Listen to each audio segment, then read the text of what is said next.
best job in the world. We get to make guitars and make strings, and like Scotty said, it's, you know, so much of it is really carrying on the legacy that my dad and my grandpa created and built. And there's not a day that passes that you don't pinch yourself getting to you know, see these amazing guitars and basses, and it's awesome. It's so fun. It's kind of weird to me that when you say grandpa, you're talking about Ernie Ball.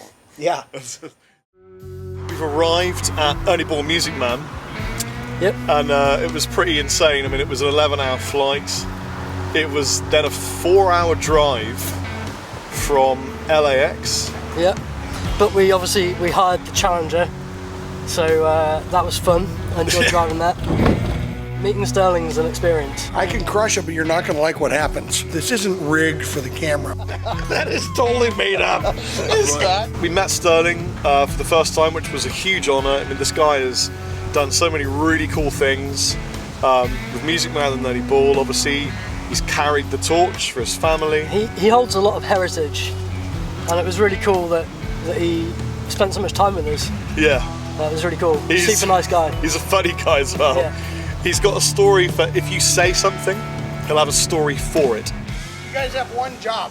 Try and keep up with me. Welcome to Music Man. You know, when we bought this thing, you had the idea to make these great guitars and stuff. The only thing we forgot is we didn't know how. So we had to kind of teach ourselves. So everything you've seen here is an evolution of starting making one in 1985. We're in San Luis Obispo, which is Central Coast of California. Not exactly a manufacturing hotbed. So we are incredibly lucky because we're being given a guided tour around the Music Man factory by none other than Sterling, who is busy on his right now they're eating lunch. is busy on his phone, and also Brian, and all the guys are they're showing us the magic that happens. The raw wood comes in here. They'll get cut and they'll get weighed because we don't like heavy guitars. We buy it dry, but then it gets acclimatized here, and then you'll see we also have some kilns where we store them. Like this is a 3-piece body. If you notice, there's this channel here. That's a lock joint, and that gives us 50% more gluing, but also gives us a rigidity that you don't have if you're just gluing 2 pieces together. All of our wood is the right stuff. You know, it's environmentally certified FSC. We're a living wage company. There's nobody that works here that doesn't make a living wage. Really fun to smell that roasted. Yeah. It smells like maple syrup.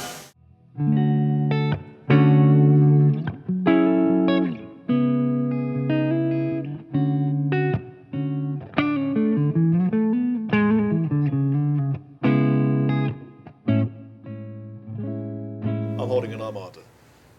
This is one of my favourite guitars that you make. But That's Scotty's. Right. So you did something cool. Yeah, I think for that guitar, I think what we wanted to do is something completely different than Music Man had ever done, which was do a neck through guitar. Yeah. And we wanted to, I mean, basically, you know, it's not a bolt-on, so it's a neck through, so we took that as the base design, and of course we wanted to have a 2-humbucker after that, mahogany body, and we wanted to voice the pickups to be really, really powerful and deep, like have a little bit more bass than traditional maybe set neck guitar would have. And that's kind of what we came up with. We want to do something unique, maple top, and Dudley was the one that actually designed the body, and we would kind of go back and forth, and he'd show me drawings and prototypes, and then we'd spend probably 2 months testing different pickups. I love it, and it's got Arnica 5s, I think. Yes. And is this rosewood? Yeah, and it's also the only guitar we do that's bound all the way around the neck. Yeah. So it's got the binding on the headstock too. I mean, it feels like something familiar, but made better.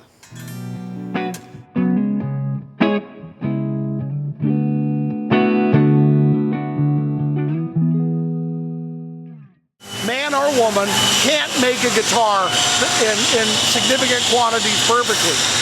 And then a machine can't make them either. Yeah. It's a combination between both. I don't believe that a factory should tell you what you make. I believe the customer should. Rob, you've seen guitar factories before, and I'm sure they're all slightly different. Thank you for squatting to my level. But this is my first guitar factory tour. This is Dave's first ever guitar factory tour. Yeah, and I love woodworking and building things and stuff, so this is very much my environment. This is a robot here. What this enables us to do is make 30 guitars at night while we sleep with no lights on. And this enables us to be able to still make guitars in one of the most expensive places in California to live. Here's a Majesty. See that piece there? Listen, the difference between a good guitar and a great guitar is about 100 details. And hopefully after all these years we know what they are, and little things like the book matching being right is very important to me. It is really tempting when you see great pieces to say, I'll have that. Then you realize you got a house full of guitars and no money. This is part of a day's production. And you see it's all different models because we're responding to the customer, not the factory. Wow. That's mad. So light, huh? Yeah.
If you get together and eat food as a family, is it always barbecue?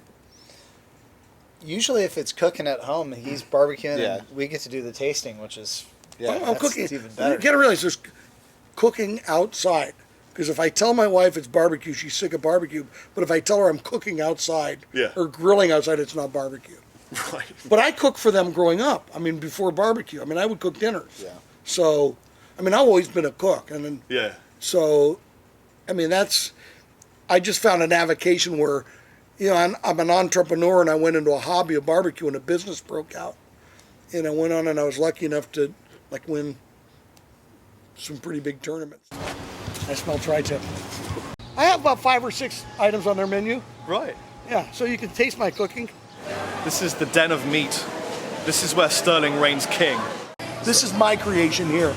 Here, let's share it. Let's break bread together. Exactly how many barbecue competitions have you won? You know, those kind of things you don't really keep track of. 31.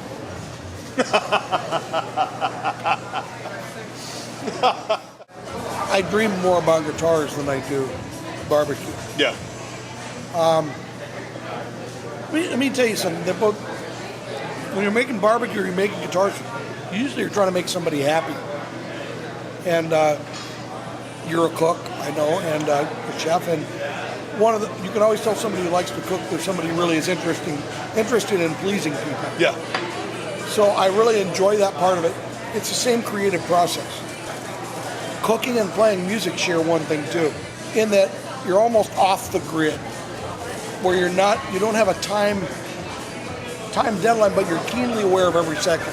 Do you know what I'm talking about? And Yeah. Like you're playing music, you're counting time the whole time, or feeling time, playing time, but next thing you know, 2 hours is up. Sure.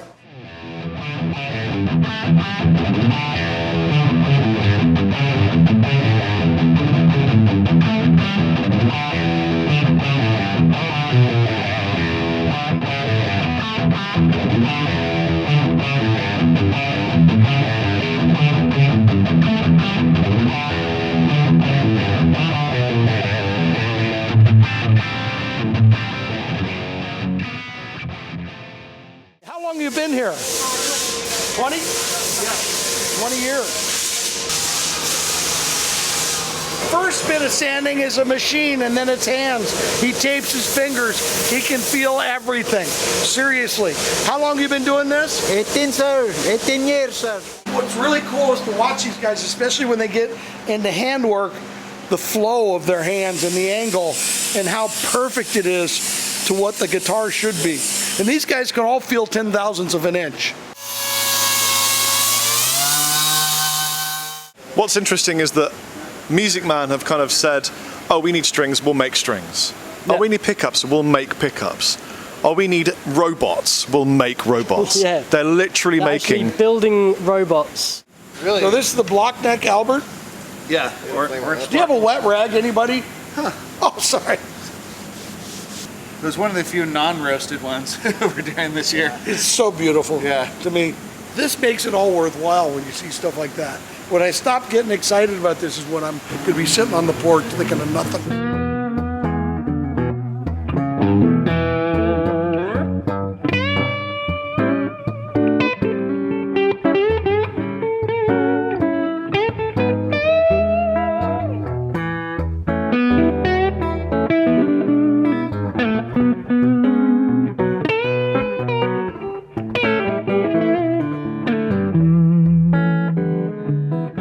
I start working with an artist, the first thing I say is that, and we're going to listen to you. Then we're going to tell you what we think, but we're going to listen to you first. And then we don't really pay attention to whether it'll, so we want to get the tool in their hands. So making tools for artists has been kind of the thing I wanted to do.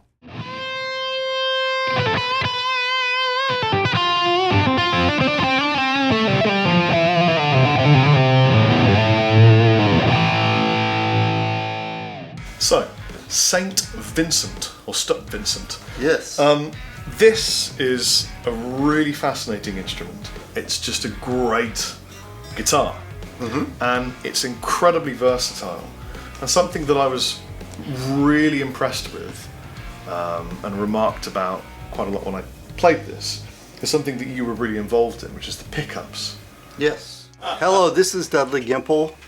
I am one of the design engineers here at Ernie Ball, and I have been with the company a long time, 34 years, and I have worked a lot with Sterling and the crew in designing many of the products that we build.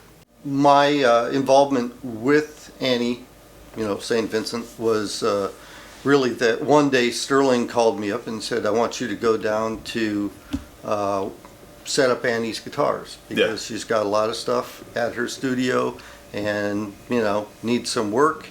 And so I packed up my tools and I went down there and I spent a whole day just setting up guitars. Wow. A few Music Mans. I also was aware of the guitars that she had come here and played and liked.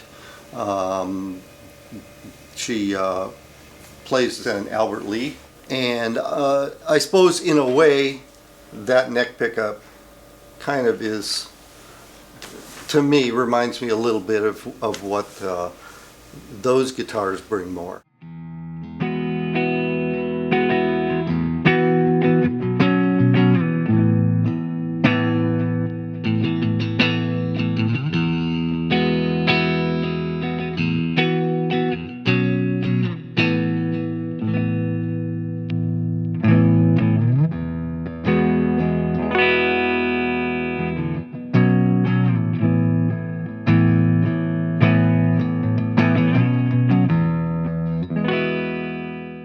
She's a very varied musician too. I mean, she sounds like a mixture of from Kimbra to the Eurythmics to some of the bluesier stuff. Very expressive. So she doesn't want to be limited. Right. She wants to have headroom and clean sound along with a bit of push, and you get a lot of push from this if you need it. So I think you've done a great job. Thank you.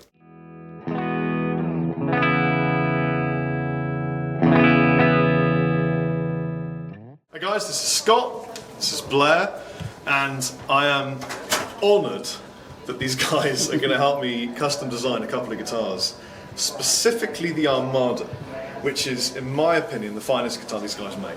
And Blair plays too. Right, okay, he knows some shit, this guy. So you were really involved in the design of the Armada, yeah? Yeah, it was the first one that Dudley Gimple and I did together, so they're the first guitar I helped design. Very cool. So, yeah. We're going to go pick out some woods, Yep. pick some colours, all sorts of stuff, and it's just such an exciting process. Yeah. And you're going to come along and see it. Custom So, stuff. if you could do that with a swamp ash top or an ash top, I think that would look sick. An ash? Sure. Yeah. Yeah.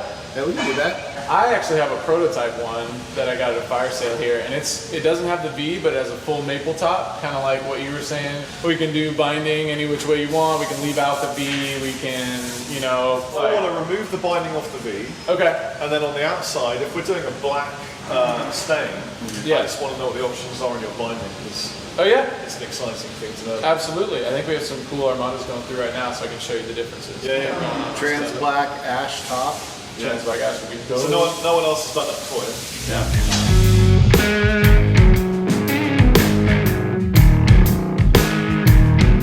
They're going to let me pick an ash blank for the top of this Armada.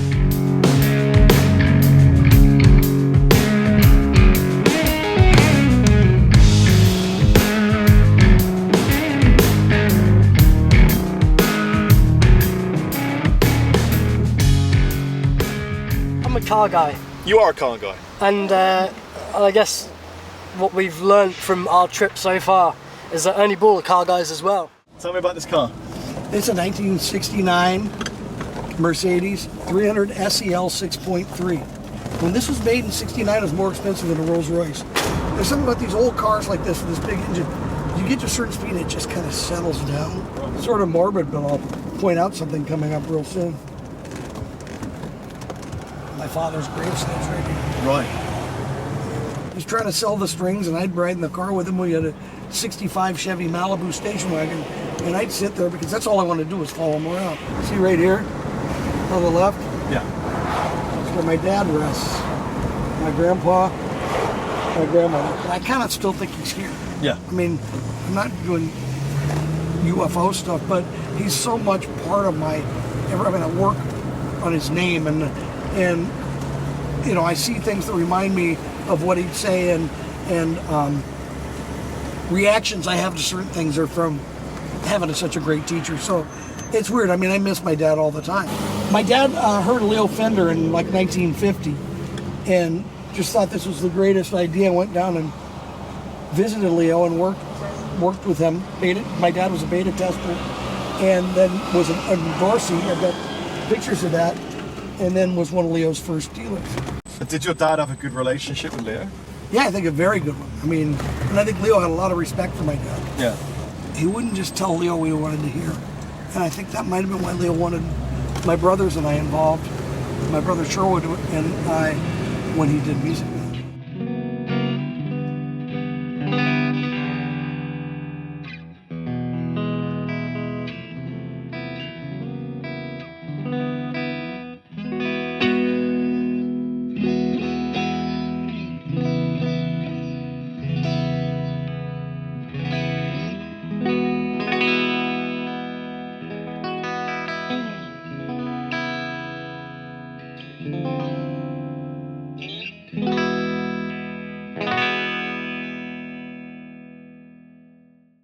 Hi, I'm Drew Montel. I'm the Director of Engineering and R&D here at Ernie Ball Music Man. I do a lot of the guitar design, bass design with the balls and the artists and everybody else in the team. And yeah, pretty much all the product that we try to develop here, I try to get my hands on and make it the best we can. How old is the Stingray? How long has it been a bass for? The Quite original one? quite a few years, actually. But it wasn't until recently where we decided to finally kind of rearrange some things and try to bring it up to date. I mean, we truly took feedback from day one. I mean, we have people that have been here since, you know, when you know, Ernie Ball purchased Music Man, and we have those original prototypes, and we know what the #1 and #2 bass were off the line. We still have a couple of them.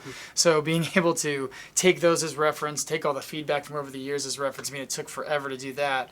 And then we kind of literally dissected the entire instrument and took a look at every single component, and then we implemented all the changes we thought we could do, put it all back together, and now you have the 2018 Stingray line.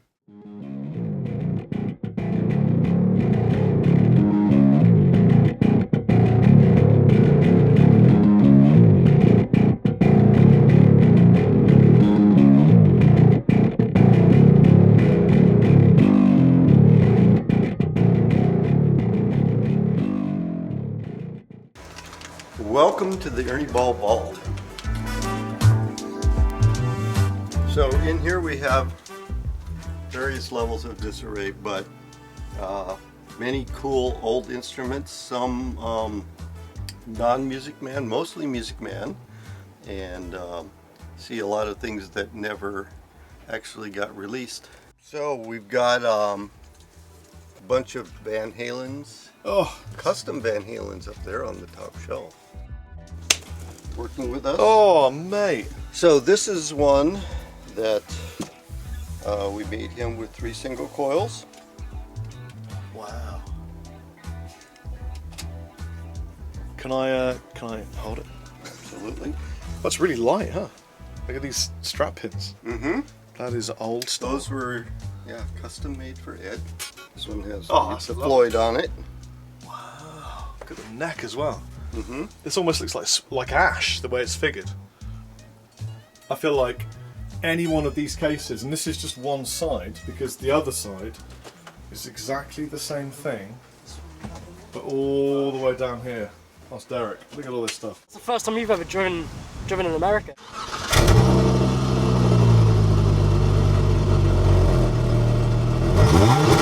Yeah, the first time I ever drove in America, we get in a car with Sterling, because he's taking us out for barbecue. We get in the car and he goes, "Rob, do you want to drive?" And I'm like, I've never driven in America. By which point he'd already got out of the car and pushed. He just got out. Yeah. And I'm forced into the car to drive, and this is what happened. So that's in reverse? Yeah, go ahead. Are you filming? Yeah. There you go. Oh my god. I'm gonna kill everybody. What the f is that? Me. Go ahead. You are such...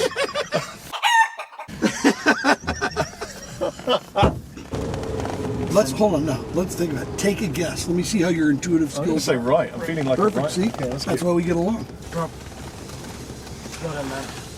Little hairy at the start, always is. Well, I was born hairy, But, literally, and I feel great about now owning this car. I'm really grateful to Sterling for giving it to me.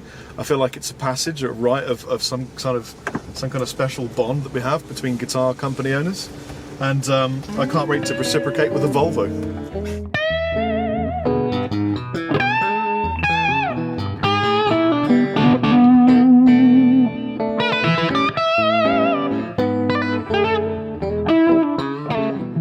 Who in your years taught you the most about playing guitar?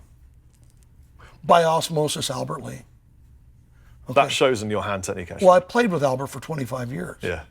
But bass, it shows in my technique, but we actually are very different, and I've never learned one of his licks. Right. But I mean, it's really true. I mean, Albert played my winter dance in high school. When Albert moved to America, he slept on my mother's couch for the first 3 weeks. My brother Sherwood sang, my mother sang, my dad played rhythm guitar. My dad was one of the most brilliant rhythm guitarists. And I think I'm always attracted to rhythm guitar, and most of the great soloists are actually better rhythm guitarists. So you mentioned your dad. Yeah. And we have to talk about your dad. Oh, I'd love to. So as a guitar company owner myself, I have it easy because I didn't have anyone before me to take something from and then carry a legacy. But you obviously had someone who was really amazing, doing something incredible. Oh God, I mean, the benefit I have is I've lived all of this in real time, okay? I've lived when they brought the first Mustang in, and I remember that the Jaguars and the Jazzmasters, and I remember, I was 9 years old running my dad's cash register. I was restringing the Birds Rickenbackers at 9 years old, the 12 strings, okay? I've been in real time throughout all this. Yeah. And sort of I'm the last man standing, but you talk about you had it lucky. If anything, the easiest way to dismiss me is to say that it's nepotism. But it's clearly not though, is it? Well, I got the most tremendous start, and I had the greatest mentor. But many people are given a company, take it on, and then it just goes. I would name off camera many people that has happened to, but you've taken it and it's grown and grown and grown. And you've gone off in new areas with the St. Vincent, with the Petrucci stuff, the really high-end, the really, really detailed finesse, difference in brand, movement, expansion. So you've really expanded everything that you were given. I didn't do that. I did that earlier. Now we're doing that, but that's a lot of talented people. So who were those people? And you know what? Well, who are those people? It starts with Brian Ball, starts with Scott Ball, goes to Dustin Hines, it goes to Dudley Gimple, Drew Montel, Jody Clark, Jesse Corbin. I can keep going. These are all really people who buy into the story. Yeah. Who are comfortable in this environment. I'm very proud. My legacy to my father is caring so much about him and his name that my job was making that as big as I could.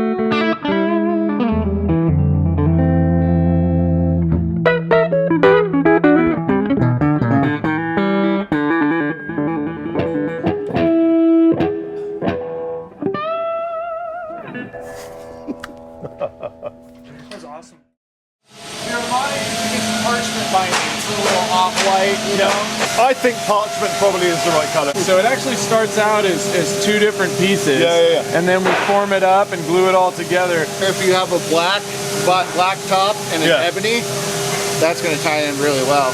There's a normal Armada headstock cap right there. You figure it's trans black and then it's got a jet black ebony. That eventually gets to that point. That's something to think of. We got ebony fretboard, we have the ash top. Did you want an ash matching headstock cap? Yeah. Cool. When I fix your neck, I need a reduction in power for slightly cleaner playing, but your bridge is perfect. Do you have a humbucker I could try that would be a step down in power? We've already built something that would go in, I'm sure. Really right. I don't want it too light. Yeah. Sure. Because I'm singing and I'm moving, I want it to stay still. Yeah. Sure. So, I mean, I like the body wood you have now. Yeah. Do you speak any Scottish? I do, laddie, aye. It all comes back when I talk to my cousins on Skype on the weekend. Aye. Hi, I'm Bob Wolstein. I design electronics for Ernie Ball.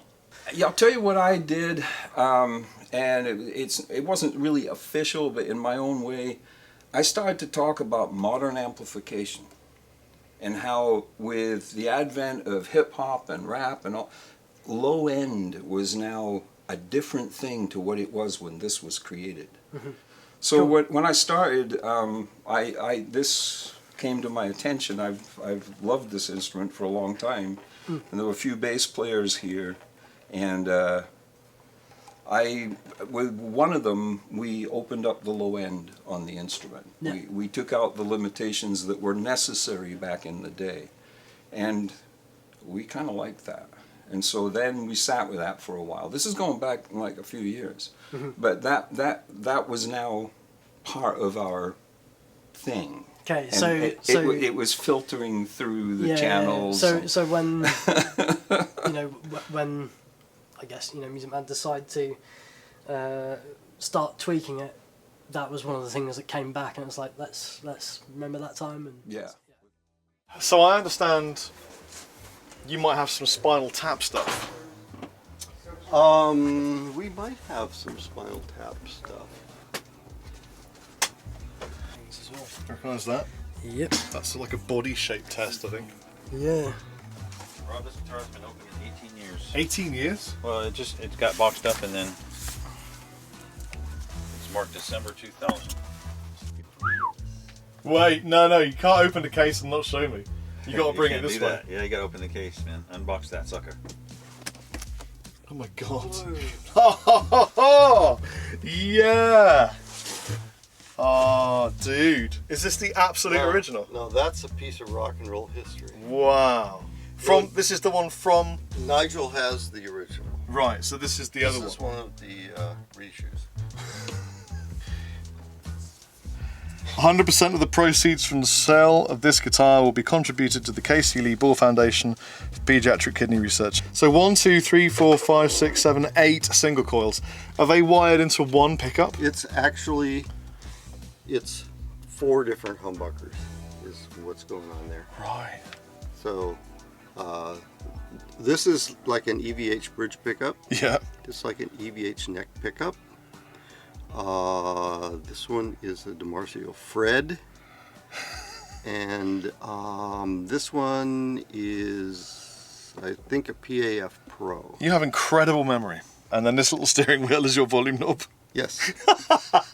It's the most famous guitar I've ever picked up. I really enjoyed Like all of our playing guitars. your personal guitar. The Red Axis? I wasn't told it was yours. They just handed it to me and they just said, play this. And I'm hammering away, just squealing on it and trying to work out how I can smack the rhythm with the action you got, which is like hair low. And then they go, yeah, it's Brian's. I'm like, oh, I need to. That's a Derek Brooks setup special right there. Right. There really is. It's like he's like a human plec.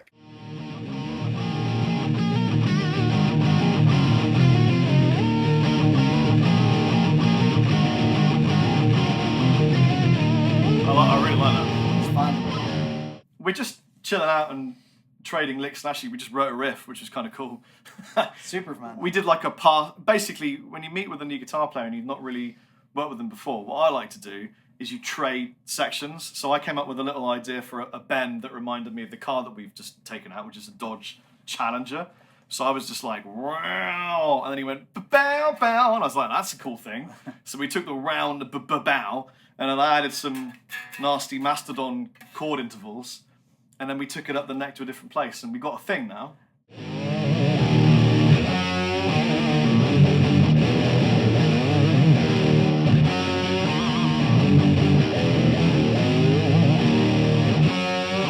we're gonna have to give a name at some point. We're gonna have to. We could call it. Maybe I think it's Black Horse. Black Horse. Yeah, the riff is Black Horse. Now, the reason that my friend Brian Ball has called it Black Horse is because there is a wicked caffeinated brew establishment down the road, which we're going to go straight after this, which makes the best coffee in America so far that we've tried.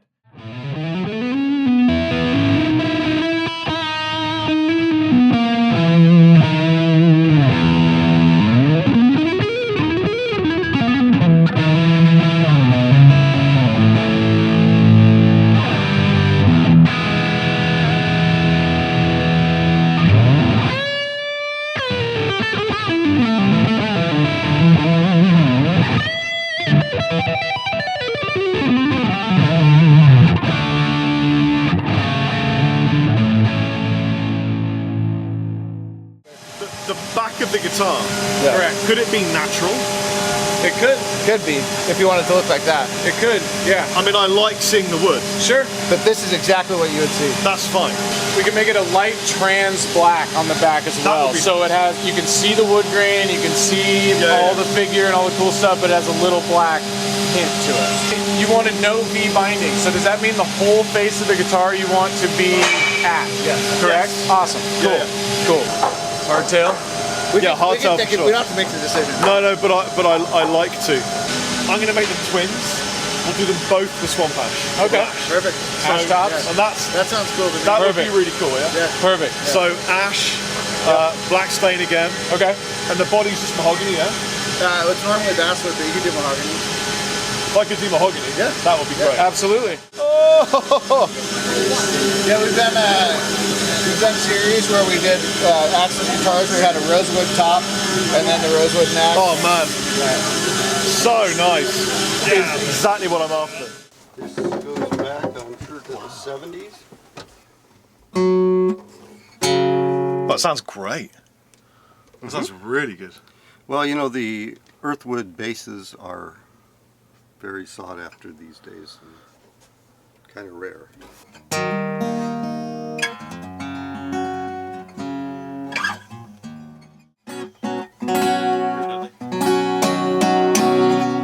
For a guitar that's been left here for probably ever, it plays. It sounds great and it plays really nice. What's that? This is #1. Oh, really? I totally have to play that. When do you reckon the last time this was plugged in?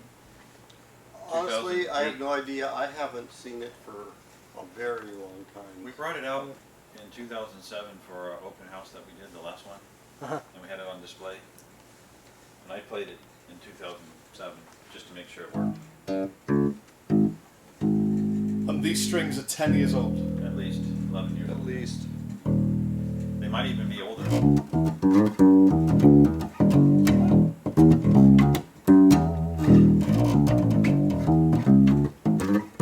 So they're going to see whether they can find a battery. Does it take an odd type of battery then? 9 Or is it just a 9 volt? Because currently the base is just reacting as if it's passive. Because it's been sat there for 11 years. Yeah, so it's just drained. And see what happens when we can get some more juice in it. Wow, that's a little different. That's a lot different.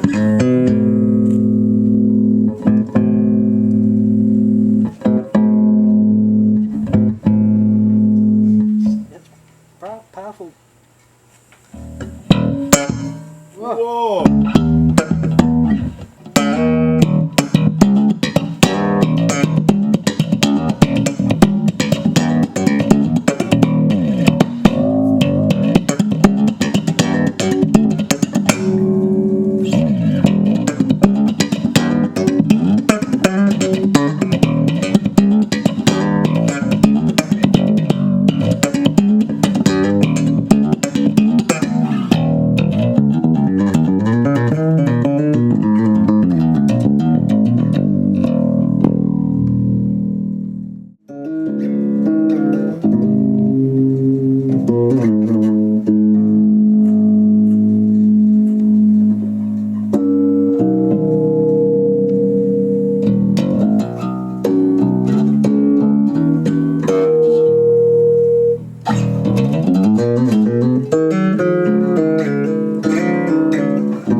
So, Rob, let me ask you a question. Oh god. So you've been to a lot of factories, right? I have been to lots of factories. And you know, there's one thing. I'll tell you the main difference with your factory. Everybody that worked there genuinely seemed happy. And I have a feeling it's because you probably, it's really important to you because they literally exist below your offices. It's really key for you that they are happy and content. Well, all of us. You're yeah. not separated from them by distance geography, are you? No. And the thing is, we're all trying. You know, I'll tell you one thing. When I built the last building, they had 3 sets of bathrooms. Mine, executives, Brian, Shotty's, the office, and the factory floor. And the designer said, well, let's do the executive offices. I said, well, let's do those last. So let's do the office. Let's do the second last. Let's do the factory ones.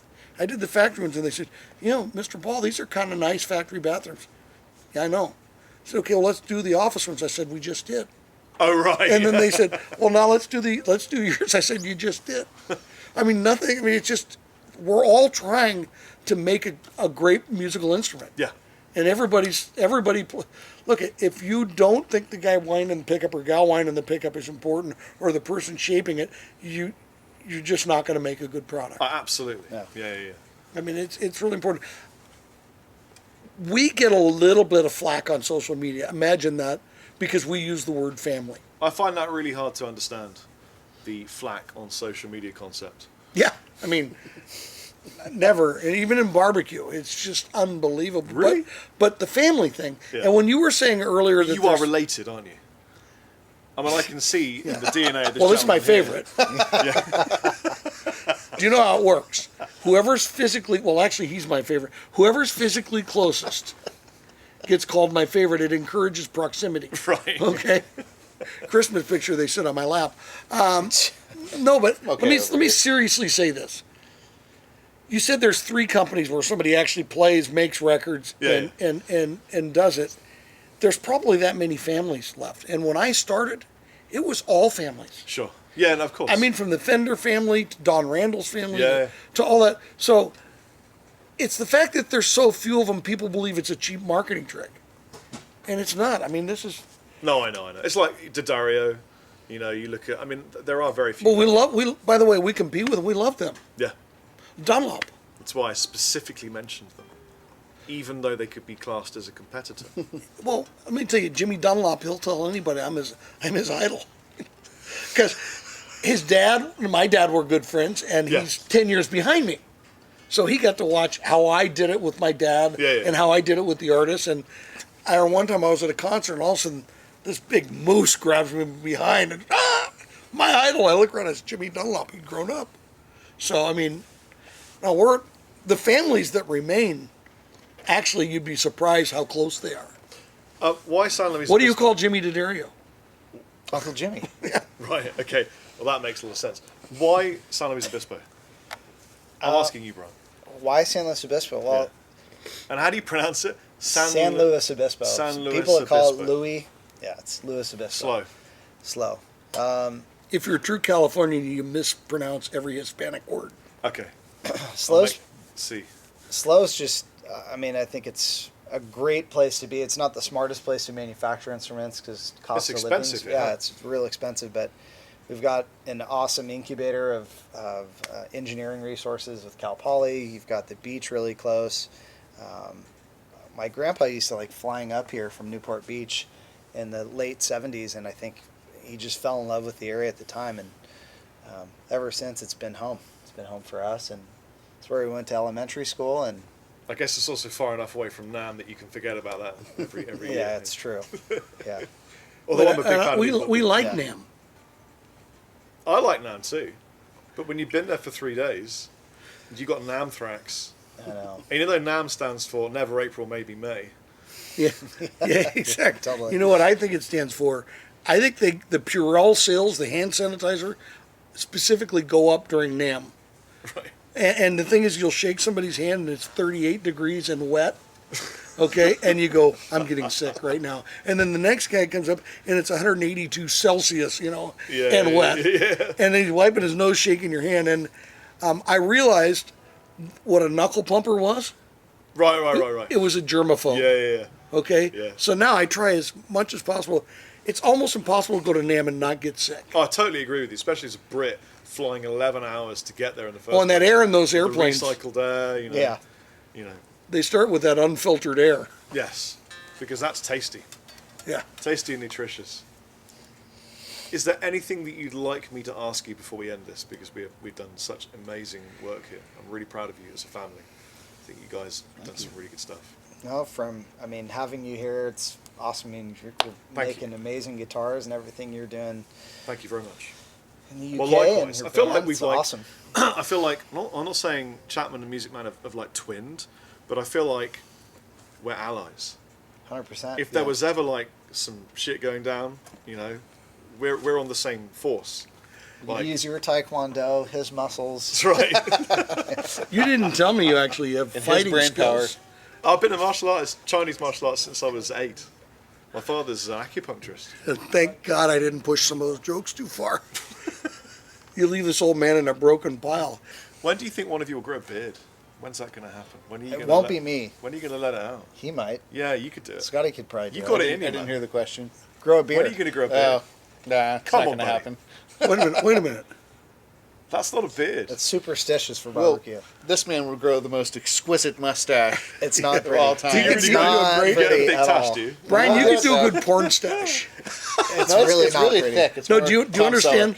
Selleck. I got a contest coming up. Barbecue. And if I I'm see. clean, Don't grow because of barbecue. oh no, and I have to cut my own hair the day of the contest. So I almost shave you're my that head. guy. No, I shave my head, but I have to have at least 2 weeks of growth. Otherwise, I won't win. Right. What, Seriously. What about your socks? Odd or even socks? You don't wear socks? No socks. Are you kidding? I'm a Californian. For the benefit of the camera, Sterling Bull does not wear socks. Are you? I am wearing socks. Are you, son? Shorties, of course. I always, without fail, wear odd socks. You can't see because the colour. Those look like librarian socks. Well, I'm a book learning Those aren't. motherfucker. Taekwondo. Could you just like? I don't do taekwondo. Would you do me a favor, just for the camera? Could you just shake my hand and leave me in a pile of broken bones? No. I caught on the day I came to Music Man / Ernie Ball / the Ball family residence, and it's been an absolute pleasure to get to know you guys. and eat your food, play your guitars, and drink Black Horse coffee locally, which is some of the best coffee we've ever had in America, by the way. And thank you. Got a new hum and slow. Come back. Yeah. Careful with me. Okay, thank you. Yeah. I think he swallowed a gorilla. Let's compare tattoos. Okay, that's a great idea.